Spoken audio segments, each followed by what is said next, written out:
When she fell apart. Cracked her bones on the pavement she once decorated as a child with sidewalk chalk. When she crashed, her clothes disintegrated and blew away, with the winds that took all of her fair weather friends. When she looked around, her skin was spattered with ink, forming the words of 1,000 voices. Echoes she heard even in her sleep. Whatever you say, it's not right. Whatever you do, it's not enough. Your kindness is fake. Your pain is manipulative. When she lay there on the ground, she dreamed of time machines and revenge and a love that was really something, not just the idea of something. When she finally rose, she rose slowly, avoiding old haunts and sidestepping shiny pennies, wary of phone calls and promises, charmers, dandies, and get-love-quick schemes.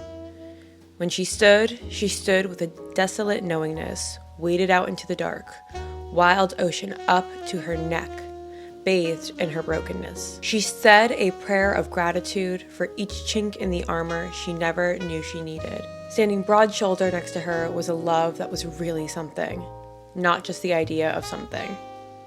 When she turned to go home, she heard the echoes of new words. May your heart remain breakable, but never by the same hand twice. And even louder, without your past, you could never have arrived so wondrously and brutally, by design or some violent, exquisite happenstance, here. And in the death of her reputation, she felt truly alive. Hello friends, and welcome back to my channel. I apologize for the lighting. It's like mid-afternoon. Oh, no, it's not. It's 10:30. If you don't know, that is the poem Why She Disappeared by Taylor Swift, and this was launched with her Reputation era, with her Reputation album, which is going to be the subject of today's video. Normally, I write a little something, little aesthetic story is what I call it, to introduce different fashion aesthetics, to really get us all in the feeling of what it is before we talk about the fashion. But I thought for this, what better than from Taylor's words herself. So I am filming this on Wednesday the 13th, and I don't know what's happening today. Delusional Swifties on December 13th. Like, maybe, there are rumors that maybe Reputation will be announced today. If you don't know, Taylor Swift is re-recording all of her albums. And in Taylor's words herself, there will be no explanation. There will only be Reputation. And so I don't think she's gonna do like a rollout. So the hints and the Easter eggs that are coming are sort of just what I have to go off of. And I figured I'd rather just get my Reputation video out now. So if you like Taylor Swift, or just niche fashion aesthetics, then definitely subscribe to my channel because I post videos every Thursday. And without further ado, let's get into it. Also, you guys know that I feel a little bit vulnerable when I wear heavy makeup on camera, especially like heavy eye makeup. So be nice to me or else I will cry. So in this video, I'm just gonna talk about kind of like the lead up to Reputation and like kind of the rise and fall of it, and all the influence about it, because it really does influence the fashion. And then we're also going to talk about like the Easter eggs that are coming now. She just won Time Magazine Person of the Year. She said, "It's a goth punk moment of female rage at being gaslit by an entire social structure. I think a lot of people see it and they're just like, sick, snakes and strobe lights." I wouldn't necessarily describe the music goth punk. But that doesn't mean the vault tracks won't be, but I understand the sentiment of how it feels. So let's talk about how we got into the Reputation era. It's 2016. She had her 1989 world tour, the 1989 era. This is peak Taylor Swift at this point that she's ever been in her whole life. She has the Girl Squad, she has the Fuck Ass Bob, she is doing things. And that's when people started to sort of turn on her. Coachella is April of 2016, and during this era, she debuted what Swifties call Bleach Ella, where she bleached her hair, and we were all like, is this a new era? Because she often will change her hair or her look when she's about to launch a new album or enter a new era of music. She was also seeing Calvin Harris at the time, who later sort of started the snake and beard allegations. He has a series of tweets kind of alluding to his and Taylor's relationship in a way that was a little bit damning.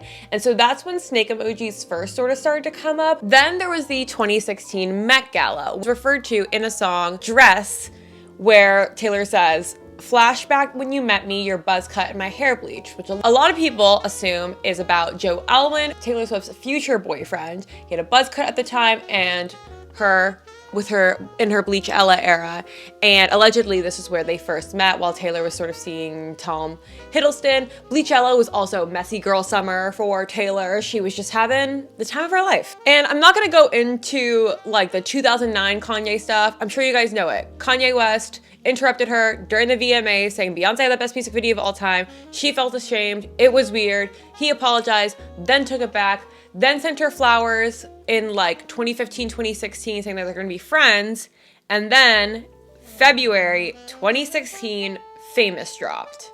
And Famous is a song by Kanye West in which he had a lyric saying, "Taylor might owe me sex. Yes, I made that bitch famous." And in the music video, he had basically like a CGI or Taylor Swift lookalike topless in bed with him, with also another woman, like covered in sheets, but it was clearly supposed to be Taylor Swift. And that sort of really created this Kanye versus Taylor thing, because it was supposed to be crushed and done with by like 2015. Taylor Swift claims that she had no idea that that lyric was going to be in the song. And in June 2016, Kim Kardashian, who was married to Kanye West at the time, said, nope, Taylor did know about the song. And that in June is when the music video for Famous dropped, and everybody saw that CGI thing. In July 2016, Kim Kardashian releases an edited phone call between Taylor Swift and Kanye, kind of serving as proof that Taylor did know about the song Famous, and she's playing this victim like she always does. And that is when the snake emoji really floods Taylor's comments. Everyone was calling her a snake. On National Snake Day, Kim Kardashian, who was still married to Kanye at the time, was like, "Oh wow, everyone has holidays these days. Happy National Snake Day." And like, it was crazy. Taylor Swift's Instagram and all of her social media goes blackout. She deletes all of her posts. She unfollows everyone, deletes her profile picture. It's blackout. There's nothing. And we don't hear from her for a year. Mind you, she was just on the 1989 World Tour, Victoria's Secret fashion show. Everyone loved Taylor Swift. It was like kind of how it is now, where like everyone's obsessed with her, and girls you went to high school with that like didn't like Taylor Swift is now going to like the Eras Tour, that kind of thing. That's how 1989 was. It was like, y'all made fun of me when she was a country star, and now you're going to the 1989 World Tour. Anyway, it's crazy that we don't hear from her, because she was so in the public eye during 1989 and leading up to it in 2016. August 2017, she announces Reputation. She also begins to wear some more rainbow motifs. Now, I mentioned Coachella 2016 is when beard allegations started between her and Calvin Harris. I'm not drawing conclusions. I'm stating facts. Reputation was a very divisive album. I remember when it dropped. I remember when the Look What You Made Me Do music video dropped, and it was, I stood there with my mouth open. I made my roommate Maria watch it, and then I picked a fight with my best friend at the time, and we haven't spoken since. Taylor Swift, Look What You Made Me Do. It was also her most high production album. And a lot of people were like, why is she rapping? Why is Future on this? Why is she pretending to be this person? Why is she dancing like that? Like, it's Taylor Swift. Why is she trying to be a badass? Like, this is so whatever. A lot of people really hated the album. It was the trenches, you guys. It was the trenches trying to support Taylor Swift during this time, because people were dissing her album. People were dissing her. I would go to college parties and people would be playing Famous. Like, it was crazy. So again, Look What You Made Me Do is one of my favorite songs. I went as the zombie Taylor for Halloween that year. Like, I'm not dissing the Reputation album. What I am saying is that after 1989 and then Reputation, I was getting afraid that Taylor Swift was losing what I loved about her, which is a girl with a guitar singing her diary, basically. And I was like a little bit nervous that she was gonna just continue on this high production route. So while I did enjoy the Reputation album, I think held back my love. And then again, Lover is a pretty high production album that I like kind of held back my love on. The string of those 3 pop albums, 1989, Reputation, Lover. She came out with 2 sister albums that are acoustic, Folklore and Evermore. And those are so stripped down, and even had some like country influences that kind of reminded me of Debut, which is like my baby, my favorite album. Ever since Evermore and Folklore have come out, I've found a new appreciation for Lover and Reputation because I know my girl can do both. That she hasn't lost what she had at the beginning, and that she can do these high production, almost like rap style songs, and she can also go back to her roots. So I have found like a brand new love for the Reputation album. Again, Reputation era, I was all about. I was like, yes, yes, yes. I loved it. I lived by it. I did love the album. Also, I feel like TikTok, I realized like Swifties love the Reputation album, and I never had like a Swiftie community before. I just like didn't allow myself to have that online. I've talked about that in other videos, and I promise this is all relevant. I'm so sorry. I was always very alone. None of my friends were into Taylor Swift in the way that I was, so I was always quite alone in my Swiftiness, which means I didn't really get on like the Easter eggs and the culture until very late in life. Like 2019. And that's when I really started to like dive in and be nerdy. So I think Swift Talk also made me appreciate the Reputation album more. And now that we've come full circle, like as a culture of, we all love Taylor Swift again. Obviously some of us never left, but like as a culture, she's back on top. I think Reputation's gonna have a new appreciation, and especially with the Taylor's version, because she won the war, right? She won the war. Okay, so back to what I was saying. In May of 2018, the Reputation tour begins.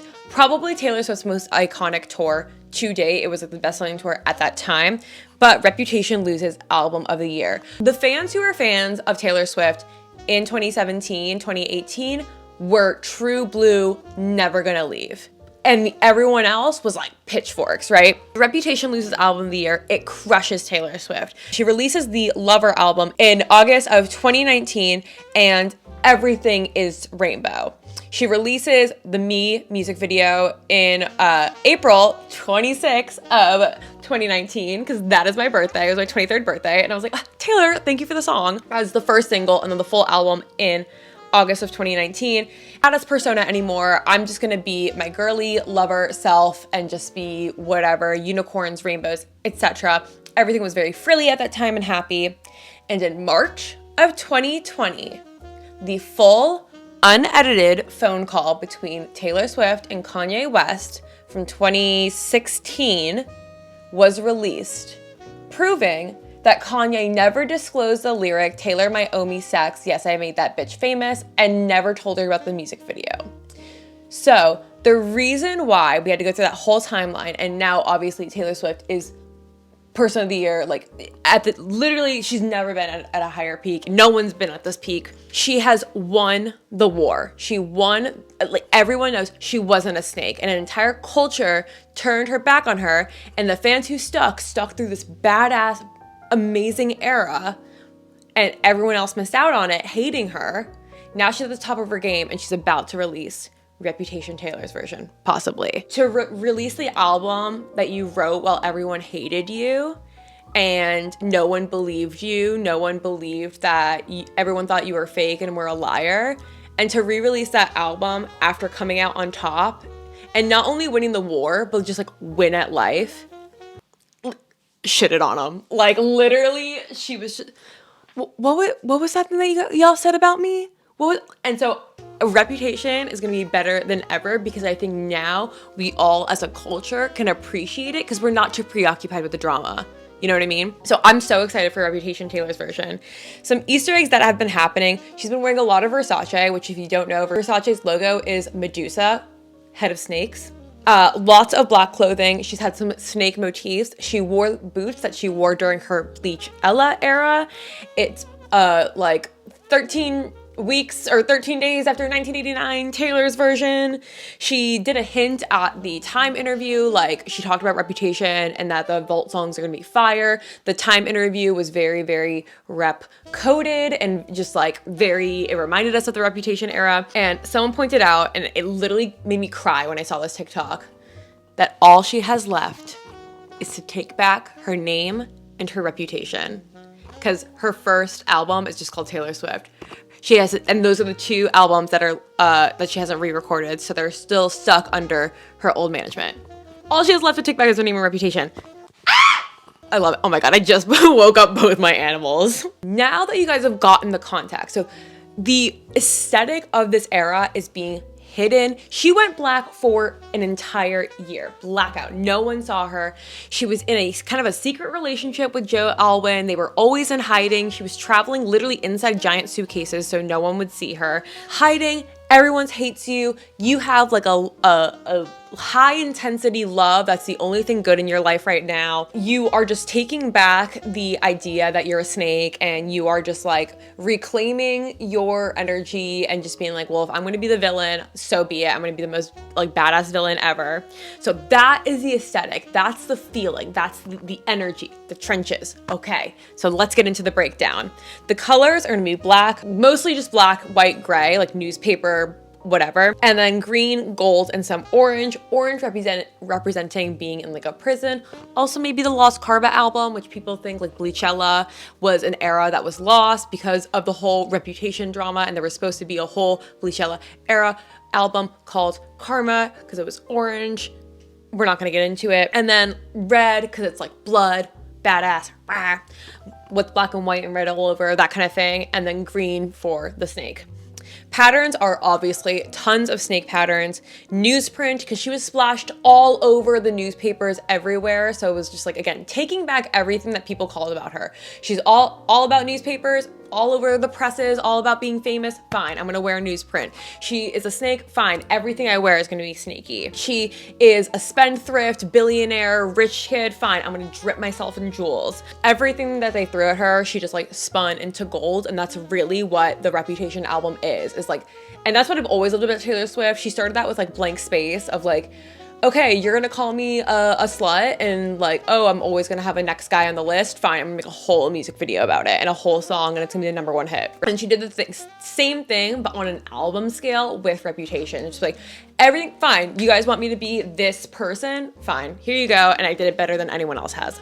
Other patterns are like herringbone, a little bit of rainbow. Again, she started wearing a lot of rainbow print in like 2017, and then the Lover album in 2019 was all rainbow. Camo, obviously in hiding, and plaid. Materials was lots of sequins, diamonds, rhinestones, fur, leather or like faux leather, and lots of studs. Motifs were snakes, newspaper, money, and cats.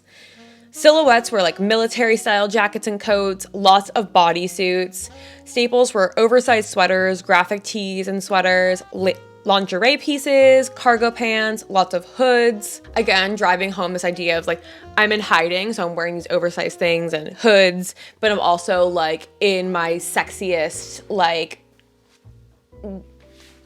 siren-y era. So lots of lingerie as well. Shoes are over-the-knee boots, combat boots, and ankle booties. That's basically all she wore during this era. Accessories are leather hats, chokers, snake rings, excessive hand jewelry, initial on a chain around your neck. Hair is very messy, like naturally wavy. It was her shaggy hair era, and it was also like slicked back, what we call boyfriend Taylor, which was kind of like what I was doing, like this sort of kind of like styling your hair in a more masculine way. And makeup was very like smudgy dark makeup, and obviously red lip. So in terms of like getting the Reputation aesthetic era look, again, it's very badass. So you want to do a lot of black, lots of like in hiding kind of vibes, but it's also very opulent, sequiny, flashy in a way. So try to find some sparkle on you, some sequins. That's why I wore this Miss Thing top, because I thought like, I mean, Reputation is Miss Thing, I think. You gotta have a red lip.